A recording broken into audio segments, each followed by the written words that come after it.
Something every stylist wants to know is how are they going to earn more money and get promoted, right?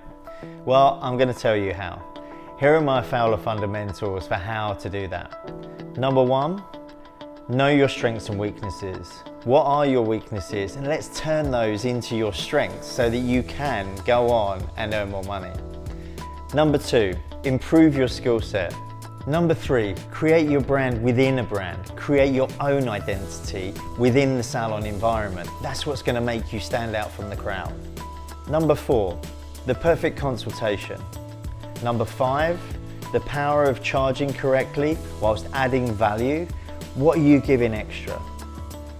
Number six, the power of recommendations and retail.